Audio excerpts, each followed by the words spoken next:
pediria, antes de começar, para todo mundo vir mais para cá, não me querendo incomodar, mas para que todos fiquem mais próximos uns dos outros e de mim também, se for possível. É um grupo pequeno e é interessante para a gente interagir melhor. Pode ser?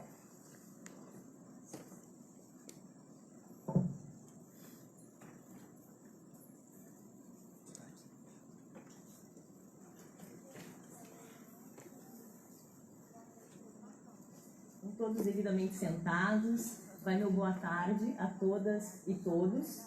Existem os todos aqui também, ponto 1, 2, 3, 4. Agradeço a todos pela presença e pela acolhida. Me sinto muito bem aqui no Ceará, minha segunda vez nesse estado. Cheguei ontem às 3 da manhã, não pude vir pela manhã porque precisava de algumas horas de sono. Infelizmente perdi a aula da professora Débora. Mas estou aqui com muito gosto, com muito prazer. Agradeço enormemente o apoio da SMEC, na pessoa do Dr. Ângelo, que não se faz presente, o apoio da Escola Judiciária Eleitoral. Agradeço as palavras muito gentis do colega Roberto Viana, que inclusive tem o mesmo sobrenome que eu, você podia também ser muito gente boa. Eu gosto de tratar desse tema sempre com muita informalidade, tá? Eu não sou especialista no tema como é a professora Débora, como é a Poliana, que vai falar para vocês amanhã via Skype, mas eu gosto de contar um pouco do que me moveu a me envolver com esse tema, e eu queria, na verdade, saber um pouco de vocês. Então, o fato de ter pedido para que vocês viessem aqui para frente, eu já troquei uma ideia com as mulheres que chegaram aqui antes, mas eu vou fazer umas perguntas a vocês. Antes disso, além dos agradecimentos à SMEC e à EJA, eu agradeço também à professora Débora Tomé por ter aceitado o convite e por, na aula que me deu no ano passado, ter despertado essa minha vontade de fazer alguma coisa por mulheres na política. Eu devo falar para vocês hoje sobre o projeto Mulheres na Política, lá no Paraná, que foi desenvolvido a partir de uma ideia que eu tive com a aula da professora Débora, uma visita que eu fiz na OEA, enfim, uma conjugação de fatores, a inspiração dada do próprio programa de liderança feminina da Columbia University, que é promovido pela Columbia do Rio de Janeiro. Mas antes eu queria saber, como eu não pude estar presente, infelizmente, hoje pela manhã, eu queria saber um pouquinho mais sobre vocês. Já perguntei o nome de algumas, a hora que eu cheguei, mas eu queria, na verdade, ter uma noção geral. Eu vou pedir para que vocês levantem as mãos. Até é bom, porque depois do almoço, está todo mundo meio com sono, fazendo a digestão. Levanta a mão e dá uma acordada, tá? Eu queria saber quais de vocês têm ligação a partidos políticos atualmente. Ok. Quem já se candidatou a cargo eletivo? Ok. Quem já se elegeu algum dia? Ninguém? Esse ano, tá certo? Isso mesmo. Quem pretende se candidatar agora em 2020? Que bom, excelente, ótimo. Eu queria uma perguntinha. Talvez tenham tratado isso com a Débora já na parte da manhã. Quem tem medo de falar em público? Poucas, então. Eu também tenho medo de falar em público. Bom. Tem? Porque isso é algo natural, assim, esse medo de falar em público é algo normal, enfim. Eu queria saber também uma outra pergunta que eu escrevi aqui para vocês. Quem de vocês acredita que a vida pública e a política são espaços masculinos? Débora, tá bom. Quais são as dificuldades que vocês enfrentaram, aquelas que já se lançaram na política, e agora eu quero que vocês falem, não é só levantar a mão, vou dar a palavra para uma ou duas para quem quiser falar, que já enfrentaram e que aquelas que vão se candidatar acreditam que vão enfrentar. Então eu vou pegar uma que já se candidatou. Pronto. Você não. Quem que já se candidatou aqui? Desculpa. Você. Então, qual foi a maior dificuldade? Fala assim, uma frase, uma palavra. A dificuldade é porque, assim, quando você faz a antecipação, depois que você sai, o mundo que vem, não vote nela, não vai ganhar, não. Vai ganhar, vai perder seu voto. Entendi. Tá entendendo? Tá. Nós que estamos aqui, Tá. desfaz o que você falou. Ok. Entendi. E a mentalidade feminina ainda é muito masculina, entendeu? Então, quebrar esse paradigma aí é difícil. Por isso a gente está aqui, né? Pra gente tentar mudar essa história. Tá. Nós mesmos, né? Porque nós temos nosso pensamento machista. Sem dúvida. É isso mesmo. É isso aí, é o que eu penso também. Agora, quem vai se candidatar? Agora você. Qual é a dificuldade maior que você pensa que você vai enfrentar? Escolhe uma.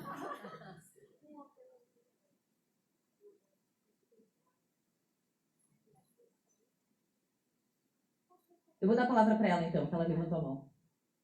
Uma das dificuldades, como ela falou, são inúmeras, mas uma que eu acho que eu estou enfrentando bastante é: você é tão boa e vai entrar nesse mundo sujo. Entendi. E você é mulher e vai conviver com aquele monte de gente que não tem caráter, você tem coragem? Aí eu falo, tem. Ok, coragem, claro, temos que ter coragem. O meu próprio marido ali está falando assim, você já está entrando na porqueira também. Isso é difícil. Tem uma resistência até interna, né? Até em casa. Não, tá ótimo. Eu acho que vocês já devem ter refletido, eu não sei, na verdade, eu não consegui abrir, a Débora me mandou hoje pela manhã o que ela ia abordar com vocês, mas eu não consegui abrir, não consegui, não deu tempo. Eu queria saber um pouco de vocês, eu vou contar um pouquinho da minha história, porque eu acho que saber das histórias umas das outras é bom, porque a gente sabe que as dificuldades muitas vezes são as mesmas, apesar dos estados serem diferentes, às vezes de classes sociais serem diferentes, ou de classe de instrução, nós mulheres sofremos a mesma espécie de discriminação. Talvez não a mesma espécie, mas nós temos os mesmos problemas. Então eu gosto, às vezes, de contar a minha história, porque com algum ponto, uma de vocês vai se identificar, a outra com outro ponto e tal, e para a gente usar esse espaço também para essa troca, tá? Então aqui eu não vou dar uma palestra, eu dei palestras no Tribunal Eleitoral quando apresentei o programa, palestras mais formais e tal. De eu sou antiga, eu estou acostumada a falar em público, mas agora eu quero que seja uma conversa mesmo com vocês. Eu tenho aqui meu roteiro, vou tentar contar a história para vocês e a gente vai conversando, tá? Contando um pouco da minha história. Eu sou de Curitiba, capital do estado do Paraná, no sul. Sou a filha mais velha, tenho 3 irmãos homens. E eu, na verdade, tive a sorte de ser criada de forma igualitária.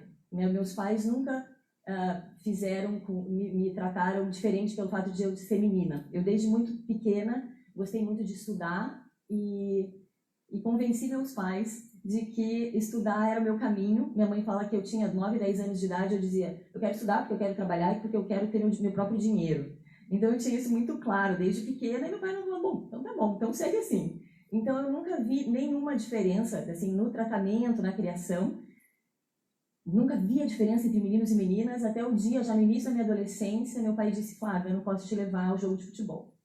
Eu falei, por quê? Não, porque estádio de futebol não é lugar para menina. Foi naquele primeiro momento que eu falei, então eu sou diferente dos meus irmãos.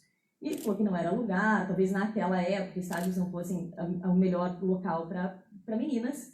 Enfim, e eu segui a vida. Eu falei, ele quer me proteger e tal, e pronto. Continuei estudando, fiz vestibular, entrei em curso de Direito. Nunca senti na pele diferença nenhuma. Porque não tinha coisa de nota, menino é melhor em matemática, isso nunca aconteceu. Depois na faculdade de Direito também. E aquela era aquela minha base de comparação. Assim, o sucesso nos estudos, que era o que importava para mim. Então eu não via nenhuma diferença. Aí, enfim, me formei, tudo certo, e resolvi fazer concurso para juiz. Passei nas primeiras fases. Quando eu fui para a prova oral é uma prova em que você é examinado diretamente por desembargadores. E na época eram só desembargadores, homens, não tinha nenhuma mulher. Talvez alguma mulher desembargadora, mas nenhuma da banca examinadora. E aí eu lembro que, enfim, eu era muito nova, 20 e pouquinhos anos, me disseram assim, Flávia, você tem que, na prova oral, pinta a tua unha de claro, prende teu cabelo, que já era vermelho na época, e vai com uma roupa bem discreta. Eu falei, mas o que tem a ver minha unha, né? Ele falou assim, não é casamento, eu não sou noiva, para que unha clara, né? Daí ele falou, não, vai por mim, vai com a unha clara. Pelo sim, pelo não, eu fiz isso. Cabelo preso, taier preto, unha clara. Fui fazer a prova, enfim, aí fui aprovada no concurso. Tem sempre aquela pergunta, e hoje eu acho que eles não fazem mais, mas era, a senhora é casada? E como que a senhora vai fazer com o marido? A senhora não quer ter filhos? Então, assim, essas perguntas eram feitas na época, na prova oral. Hoje elas não são mais feitas, porque a gente vem evoluindo nesse sentido. Mas, enfim, aí me foi feita essa pergunta, eu disse que não era casada ainda e que isso resolveria oportunamente. E aí fui para o interior. Daí tem um episódio que eu gosto de contar, que é o seguinte, eu era juíza criminal, tinha recém assumido a carreira, e numa audiência eu perguntei à testemunha, um senhor simples, bem simpático, assim, sabe? ali, eu fui começar a audiência, ele era testemunha, eu perguntei para ele, falei, o que o senhor sabe a respeito dos fatos? Daí ele me diz assim, daí não diz nada, ele me olha, olha para todo mundo na sala, dá uma risadinha, não fala nada. Daí o senhor pode contar o que o senhor viu alguma coisa? Ele me olha para toda a sala, e daí ele fala assim, moça, não é por nada não, me disseram que eu tinha que vir aqui para responder as perguntas do juiz. Então, o senhor não acha melhor a gente esperar ele chegar? Daí eu falei, veja que na verdade, daí foi muito engraçado, e ele era super simples, não foi por mal, mas assim, ele não conseguia visualizar uma moça de cabelo vermelho, tão nova, enfim, como sendo juíza daquela cidade pequena. E aí, depois que o escrivão explicou a ele, e o advogado de defesa do réu, aí ele se convenceu, mas mesmo assim ele me respondia um pouco com uma cara meio desconfiada. Que mundo é esse, né? Em que a juíza é assim. Então, assim, isso eu vivi no interior e eu fui aprendendo com isso. Eu brinco que eu sobrevivi ao sudoeste do estado do Paraná, que é um tanto machista, enfim, muitos advogados homens mais velhos. E ali eu aprendi que aumentar o tom de voz, não aumentar, na verdade acho que meu tom de voz nunca foi muito baixo, mas assim, falar com uma voz firme e constante funciona. Porque em audiência, e tanto para os advogados quanto para as próprias testemunhas e partes, porque quanto mais simples eles eram, mais eles se chocavam com a ordem de, o senhor pode sentar direito na cadeira para a gente começar a inquirição? Então eles falavam, minha mulher está lá em casa, cozinhando, o que essa menina acha que vai dizer como eu sento? Então eu sentia uma certa resistência, mas eu acho que o tom de voz, sem ser muito impositiva e sem ser grosseira, eu conseguia convencer de que aquele era um lugar em que eu determinava o que ia ser feito na sala de audiências. Então eu digo que eu sobrevivi ao sudoeste. Fui para a capital, na capital tudo se dissolve, porque daí são vários os juízes, então você deixa de ser o centro de atenção da cidade e tal. Continuei com o meu trabalho, aí reencontrei namorado da época de faculdade, casei, tive um filho em 2010, e aí em 2013 eu comecei a trabalhar com relações internacionais, na magistratura. Fui convidada pela Associação dos Magistrados Brasileiros. E aí eu comecei a viajar muito, comecei a participar de eventos internacionais representando essa associação, e foi excelente, enfim, mas o que me assustava naquela época também, fazendo referência a esses pontos culturais que a gente precisa romper, que a gente precisa transpor, as pessoas sabiam que eu viajava e daí vinham as perguntas, e às vezes, muitas vezes de mulheres, de colegas, mas e como que você faz com o teu marido? O que teu marido diz quando você viaja? E o teu filho? Você não se sente culpada de deixar teu filho? Eu falava, olha, não, meu marido me apoia, ele vê isso como uma missão, ele também tem a carreira dele, das palestras dele, e tem, enfim, um plano de vida, ele me apoia e, enfim, eu me considero moderna e ele também, tudo vem funcionando bem, e meu filho está sendo criado para ser uma criança independente, está tudo certo. Mas você percebe como incomoda o fato de ser mulher e de sair, de ir para o público, né? De viajar sozinha. Mas você viaja sozinha? Mas você chega sozinha? Você pega táxi sozinha? Eu falo, sim, faço tudo isso sozinha. E aí eu só quero fazer, eu vou só, como eu não tinha nada nem escrito, eu falo tanto que eu até esqueço de ler aqui. Mas assim, eu vinha para Fortaleza e falei, filha, a mamãe vai viajar amanhã. Ah, para onde você vai? Eu falei, vou para Fortaleza, aqui no Brasil, vou falar, sabe aquele projeto das mulheres, para as mulheres, porque uma vez eu contei para ele, tem 9, mas ele já estuda algumas coisas da Malala, na escola, hoje eu acho que a escola tem um papel muito importante nesse sentido. E aí ele falou assim, daí eu falei, não filho, mas mamãe vai, e eu mostrei a foto, que tá a Débora, que acho que o Ângelo aqui da SMEC tinha me mandado, mostrei a foto, dizendo, a mamãe vai falar aqui nesse evento. Aí ele falou assim, que legal, né, mamãe? Quando eu crescer, eu também quero fazer alguma coisa para mudar o mundo. Aí, cara, nem aquilo. Isso não é bacana?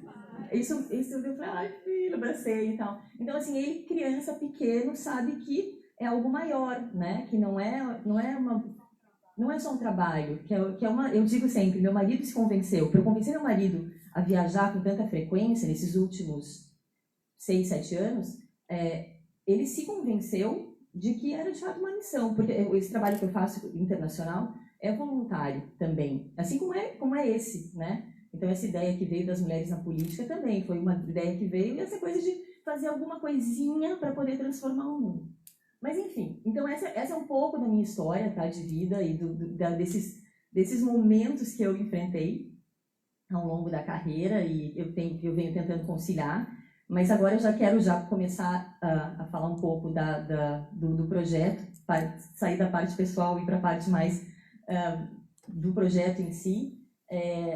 Eu conto que essas atividades internacionais que eu desenvolvi a partir de 2013 me permitiram ter contato com a agenda internacional. Então, eu vi que em eventos internacionais havia já uma preocupação com a paridade em mesa, com a paridade em grupos de estudos, coisa que não se discutia tanto aqui no Brasil, ou que eu não me apercebia. Talvez a Débora já desde então estudasse, mas eu vivia no meu mundo ali do direito, dos processos e tal.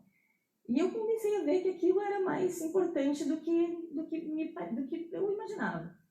Aí, em 2018, quando eu comecei na diretoria de Relações Internacionais da Amapá, eu fui indicada também para um grupo de estudos.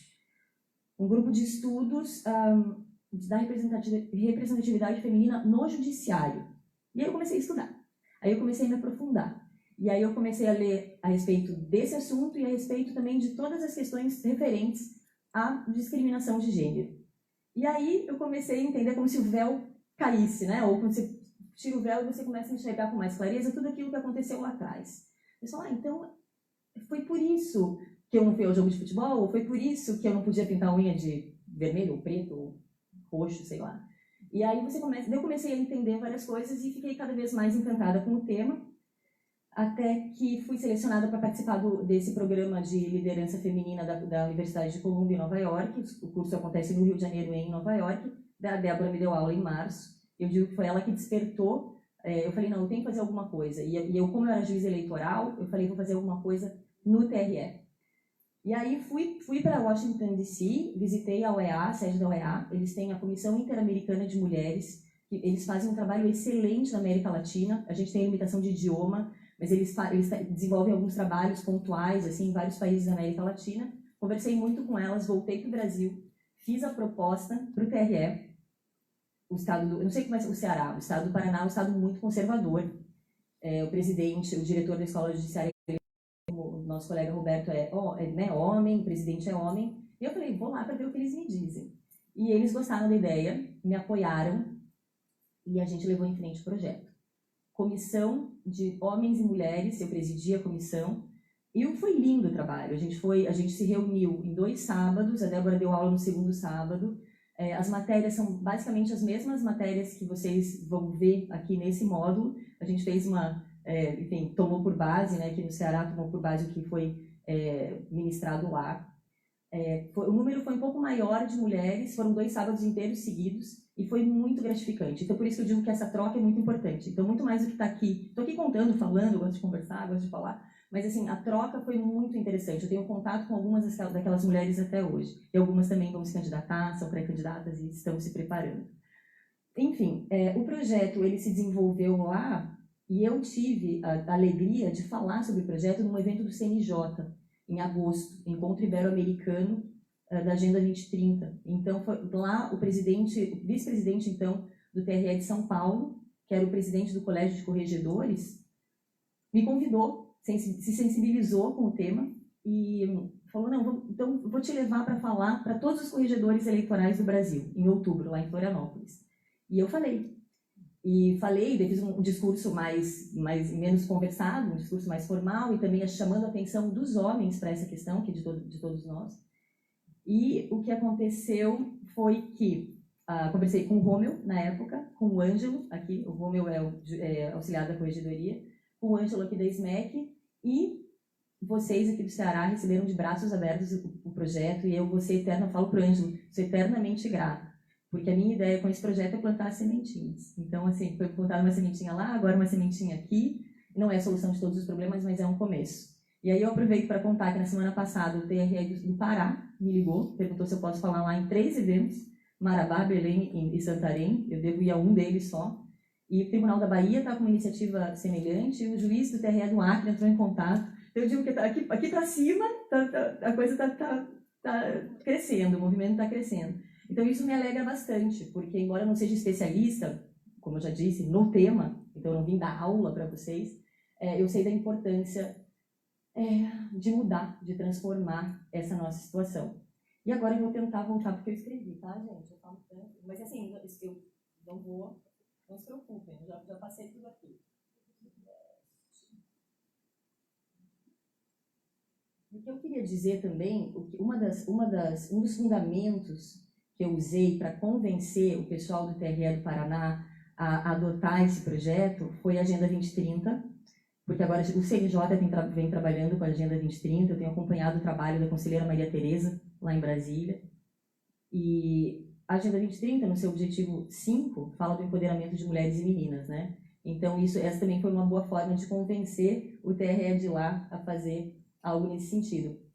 E eu já vou, na verdade, já estou indo para metade da minha apresentação, e eu queria saber de vocês o seguinte, Débora, você falou de dados já, de percentuais, tudo, né? Então vocês já sabem tudo. Então vamos fazer uma... aprenderam, se elas... Vamos ver quem lembra, vamos ver quem lembra. Percentual de mulheres na Câmara Federal. Quanto? Não. Falei aí, eu falei. 15. Era menos de 10. Enfim, em 2018 passou, a gente está em 2020, né? Em 2018 passou de 10 para 15, tá? Então, assim, o número aumentou percentualmente, foi um aumento significativo, mas ainda é muito baixo. Então, o Brasil, ele está na 152ª posição no ranking de respeito à Câmara Baixa, né? A Câmara de Deputados. E, embora tenha havido esse aumento, o número de senadoras diminuiu isso aqui eu não lembro também, de 13 para 12, agora com as eleições de 2018. Eu vou falar do meu estado, vou perguntar do estado de vocês, tá? No meu estado, Assembleia Legislativa, são 5 mulheres de 54, menos de 10%, 7% mais ou menos, fiz uma conta uma vez. E a Câmara de Vereadores é um percentual maior, são 8 mulheres de 38 vereadores. E eu queria saber se alguém sabe daqui para me dizer, Assembleia do Ceará. São 6. Eram 7 e agora são 6.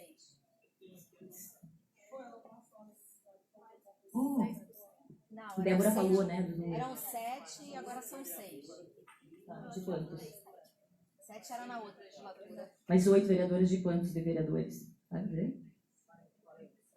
Tá. E a Assembleia? É esse que era 6. Vocês vejam que o número, na verdade, é muito baixo, né? Então, os percentuais são muito baixos. A Débora deve ter vindo com todas as médias, com todos os números. Eu queria chamar a atenção para o meu estado, né? Então, as vereadoras lá, e eu digo que esse é o momento, eleições municipais também, esse é o momento da vereança, das vereadoras, então aquelas que vão se candidatar, eu acho que é esse momento. E é bom iniciar na política, na vereança, né? Lá em Curitiba elas têm se destacado e elas têm feito uma campanha forte nesse sentido. Eu queria dizer também para vocês o seguinte, que nesses meus estudos, eu passei a conjugar os estudos dessas questões referentes à discriminação de gênero ou igualdade de gênero com estudos internacionais, essa agenda da ONU e tudo mais. Eu pude ver que isso existe em vários países do mundo, então isso não é só no Brasil. Isso existe, inclusive, em países mais desenvolvidos, né? Essa dificuldade da mulher se colocar ou alcançar espaços de poder ou espaços de tomada de decisão. E daí o que eu leio com frequência, tem uma palavra em inglês que se chama breadwinner, que quer dizer provedor, e os homens em várias sociedades do mundo continuam sendo vistos como provedores, e as mulheres como caregivers, aquelas que dão o cuidado. Então, aquelas que cuidam da casa, cuidam do marido, cuidam do filho, cuidam de quem fica doente. Então, isso vem mudando, mas de uma forma muito lenta, como todos vocês sabem. E esses papéis de gênero tradicionais, eles acabam o progresso ou a coragem da mulher em se expor publicamente. E aí, eu até anotei aqui, quem nunca ouviu a frase política é coisa para homem, não é coisa para mulher, né? Ou então, o que me deixa mais, enfim, estarrecida Mas é que mulher não gosta de política. Eu falo assim, como assim mulher? É um homem me dizendo, mas por que isso aí tudo? Mulher não gosta de política. Eu falei, não, mulher gosta de política. Então, o que fazer, né, para mudar essa cultura ao longo do tempo? Então, assim, não tem uma solução mágica, infelizmente. Existem as leis de cotas. Esse movimento internacional começou lá em 95, em Beijing. Então, existem muitos países no mundo, a Débora sabe muito mais disso do que eu, muitos países no mundo que têm a lei de cotas, alguns têm leis de paridade. O Brasil, na América Latina, é muito mal colocado, acho que perde só do Haiti, né, Débora? Me corrija se eu estiver errado. Não, hoje em dia ele não perde de ninguém. Não? Ele ganha. Enfim, então estamos muito mal colocados. E assim, são campanhas, são leis de cotas, embora sejam criticadas, mas campanhas de conscientização como essa, cursos, e eu acho educação na escola. Então, quando eu vejo meu filho chegando em casa falando da Malala, falando de algumas líderes mulheres, e falando, e sabendo que a mulher não votava até não sei quando, eu falo, não, acho que é esse o caminho, né? Eu acho que essas gerações que vêm, elas elas virão educadas de outra forma. Eu tenho muita esperança nisso. E, enfim, agora já vou caminhar para o final mesmo. Os números já foram passados pela Débora, mas o que eu queria dizer era o seguinte. Às vezes me perguntam assim, mas por que tem que ter mulher na política? Por que, Flávia, você acha que são necessárias mais mulheres na política? Aí eu falo, bom, tem uma justificativa numérica, né? Porque somos mais de 50% da população, ou seja, seria natural que estivéssemos melhor representadas. E também porque a Débora é cientista política e sabe muito mais a respeito disso do que eu, a qualidade da democracia ela também pode ser avaliada pela diversidade de representação. E aqui eu falo não só de mulheres, mas também em relação à raça, em relação à classe social. Então, quanto mais diverso, mais democrático seria, por exemplo, o parlamento, que é meu foco de preferência de estudo. Então, a gente pode dizer que o baixo número de mulheres no parlamento significa que as leis que estão sendo produzidas, isso é Câmara Municipal, Assembleia Legislativa e Congresso Federal, sem a visão do mundo das mulheres, sem a perspectiva feminina, né? E isso é grave. As mulheres, e aí aqui, na mulher no parlamento, eu gosto de falar de 2 pontos diferentes. Um deles, as mulheres podem e devem sim trazer à discussão pautas de seu interesse. Por exemplo, as mulheres conhecem com mais profundidade alguns temas, né? que eu listei alguns. Políticas e leis referentes ao combate à violência contra a mulher, referente a assédio sexual em transporte público, trajetos de ônibus. Isso é muito interessante. Uma vez eu ouvi uma palestra de uma representante da ONU Mulheres, e eles fizeram um estudo de transporte, de trajetos de homens e mulheres durante o dia.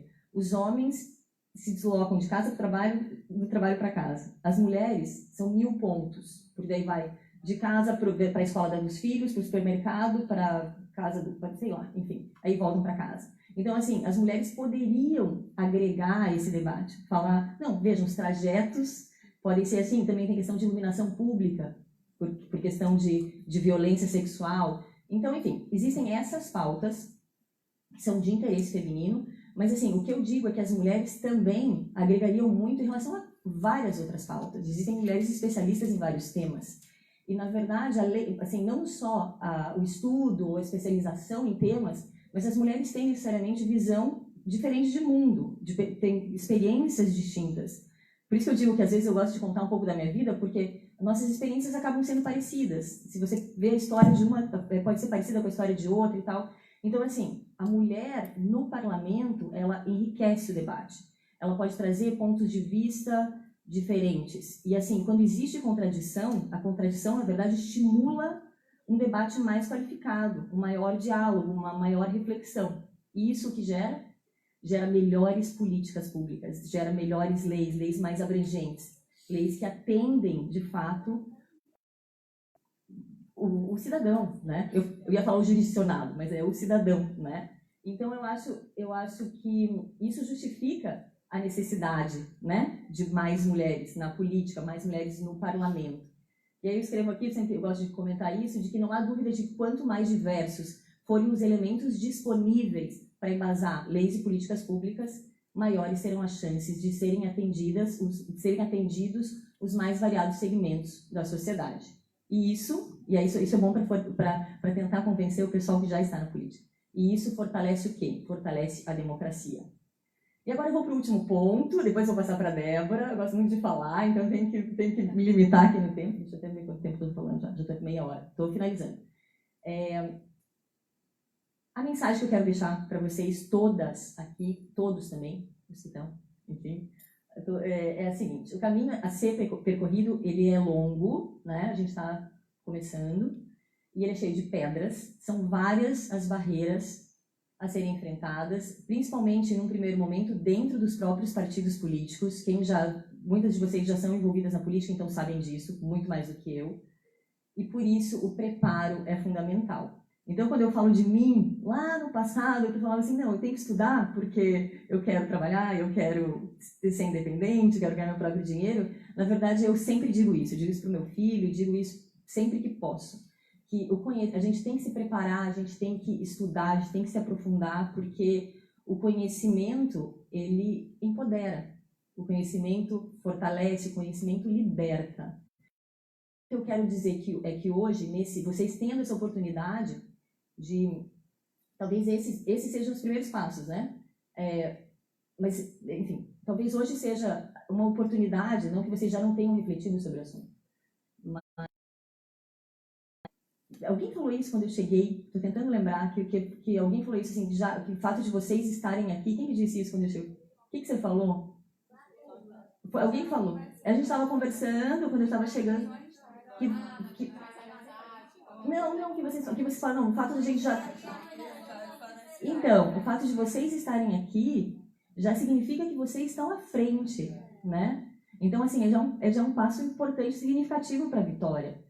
Então, eu escrevi aqui que talvez esses sejam os primeiros passos, mas eles devem ser firmes para que num dia não tão distante possamos, de fato, convencer homens e também mulheres. E é isso que eu digo que a gente tem que estar sempre com atenção em relação a isso. A gente tem que convencer homens e mulheres, porque isso, na verdade, é um aspecto sociocultural.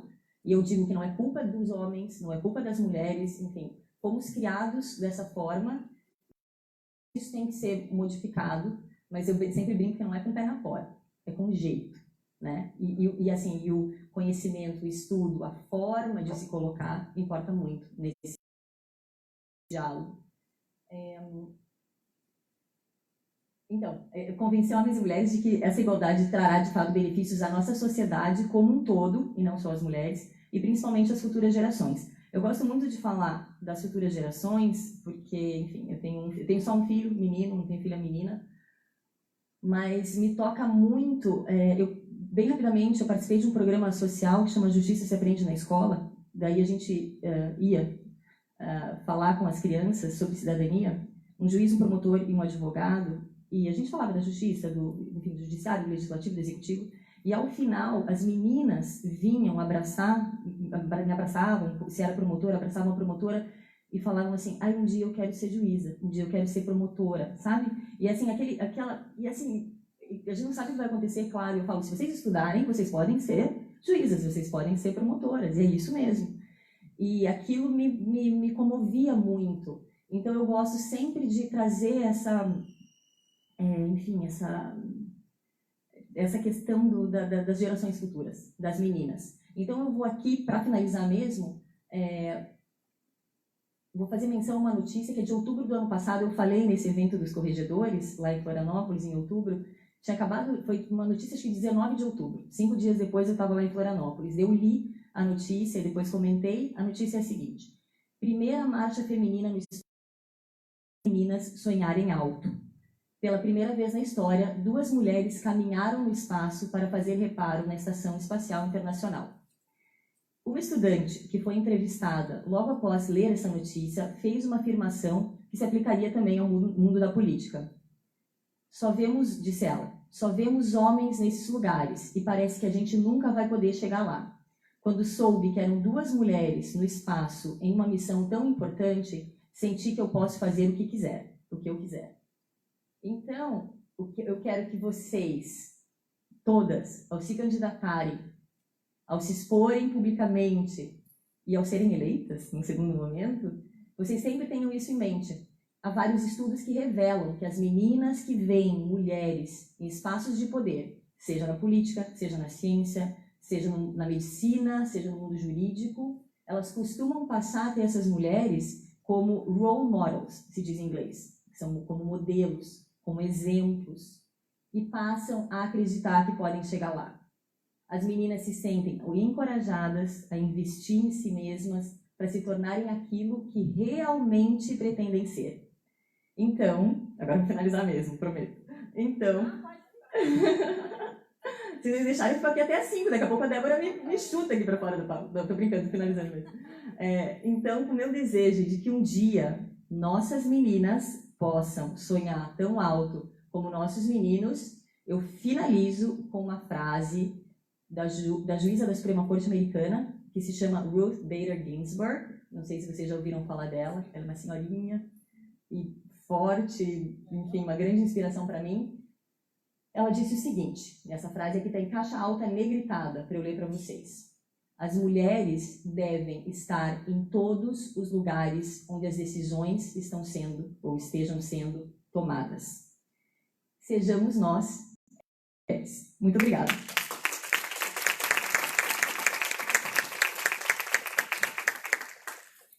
Eu não sei se eu sento.